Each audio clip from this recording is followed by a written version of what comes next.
It's just amazing. You start talking about income tax. Well, what about the roads? I mean, they don't even pause for a thought. They don't take a breath. It's just, well, what about the roads? Imagine how well we've been trained to repeat what they want us to repeat. So really, the answer to the first question should answer this one. But to be more specific, roads come from gas taxes, not income taxes. They go to the world bankers. There's a lot of great information on it. Canadian Taxpayer Federation, 1999, they did this whole expose on it, their gas tax honesty day. One of the facts, there's a lot of them, but one of them is really glaring of what the real problem is. It goes, Ottawa spends only 5% of its share of gas tax revenues on Canadian roads. In 1996-97, federal government collected $4,023 million. See, that's why really it's $4 billion, but we understand it better that way. In fuel taxes, yet they only spent $289 million on highways. So the real question we should be asking, if they collected over $4,000 million and only spent $289 million on highways and construction, where'd the other 92% go for that year and for every year since? It's all an illusion. Again, the roads won't suffer. But, you know, if you really are concerned about the roads, you can always adopt a road and pay for it out of your personal income tax savings. So we got both sides covered on that one. Think of the brooms you could buy. Question 3. Now, this one is really thought-provoking in a sense. You know, a lot of people go, well, I thought Jesus said we have to pay taxes. Is that not what we're taught in churches and stuff, right? Well, I highly doubt Jesus says you have to pay taxes. I believe what he said was, render therefore to Caesar the things that are Caesar's, and to God the things that are God's. So the real question we should be asking is, what is Caesar's? And this was a point, you know, got to have been over 10 years ago. I was in a Bible study, and it's funny how everything always ends up talking about taxes. You know, there's 2 verses in the Bible that are brutal. One is Romans 13 says, submit to the authorities. And the other one is pay unto Caesar what is Caesar's. On the surface, it looks like, well, we got a government, whatever it says, we have to do it. And if it says we pay taxes, we have to do it. And so I almost stopped this whole research, my whole thing in that, because, you know, guess what triggered up inside of me? Guilt. You know, we're programmed really nice. That guilt is like, well, plus fear. I didn't want to go to hell either. So with all those emotions, I almost quit. So the second my mind, really, I remember sitting there, my mind went, I mean, the guilt was just festering there. I was like, okay, I'm going to stop. I'm going to start filing and doing that. The second my mind did that, you know, the question popped in, but what is Caesar's? And what that allowed me to do was say, well, hey, instead of before I make a decision, let me go find out what Caesar's is. And I think if we go down that path, you can really look at it this way.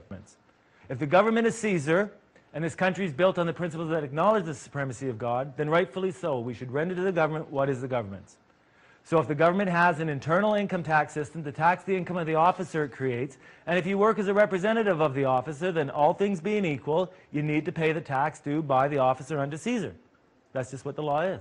However, though, in the alternative, if you work in your own capacity for your own benefit and the government, federal or provincial, recognizes the fact that they can't tax your private labor without violating your God-given human rights, then are you violating any spiritual or legal principle if you keep all of your compensation except for what you want to give unto God? So I think if you contemplate your Creator, it ought to become clear that no government has a divine authority to take your property against your free will, as that would itself contradict other spiritual laws like thou shalt not steal. Okay, there's always the balancing in there. Okay, now here's the reality of this income tax. You know, this may be the first time you ever heard anything about income tax being an illusion. That it's not what we think it is. But it's not a secret. This illusion of income tax is no secret. We looked at this one quote from our own Prime Minister. He goes, usury once in controllable recognition. They all know what caused it. They all know what started. And they all know what damage it's doing. And it's not even a new battle. It started here in 1913 in Canada, exact same year in the United States. But except for down there, it was a little easier. Woodrow Wilson was the president at the time, and he was the president when they passed the Federal Reserve Act, which basically gave the private bankers the right to print and issue the United States currency. Once he realized what he had done, he goes, I'm a most unhappy man. I've unwittingly ruined my country. A great industrial nation is controlled by its system of credit. Our system of credit is concentrated. The growth of the nation, therefore, and all our activities are in the hands of a few men. We have come to be one of the worst ruled, one of the most completely controlled and dominated governments in the civilized world.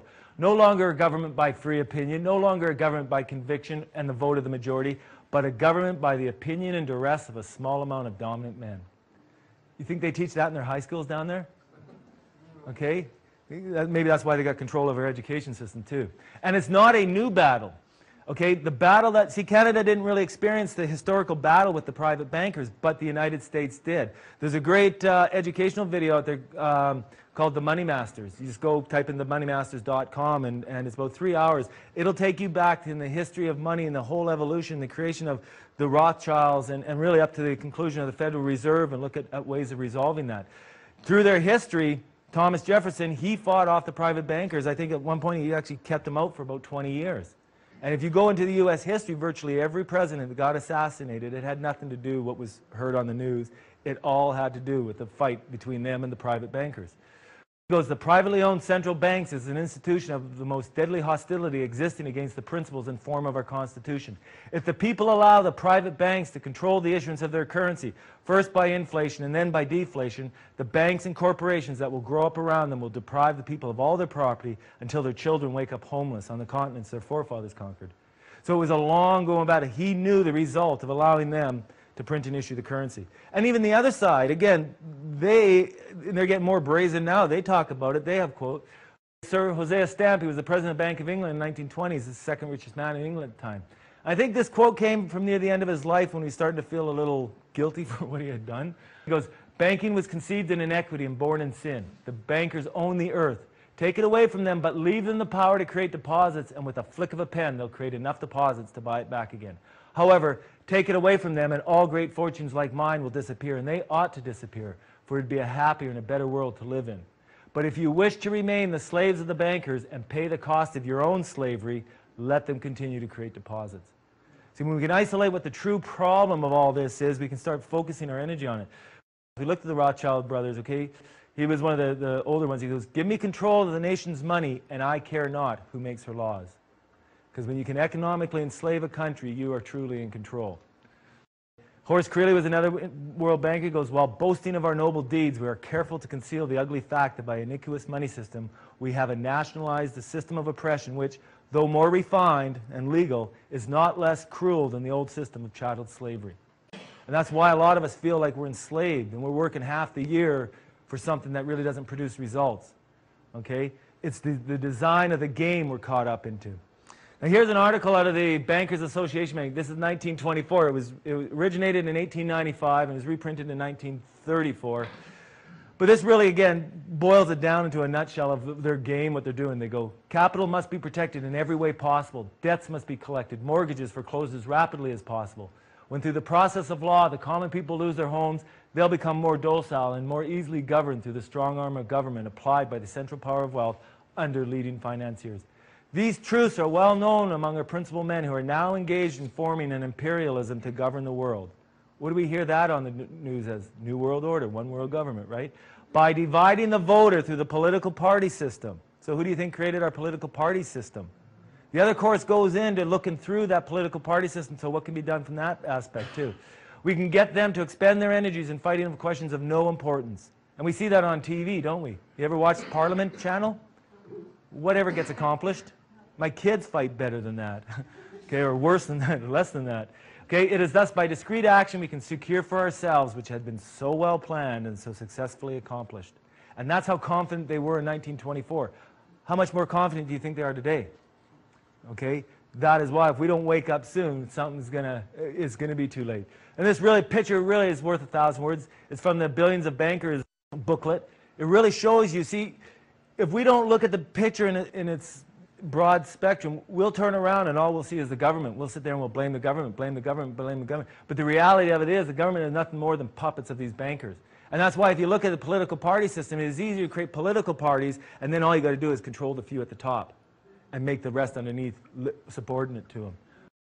Now this is a great picture because it just shows you how we feel and all the taxes that we're being whipped to death with. And if we sit there and only blame the government, the bankers, they sit in the background laughing behind us.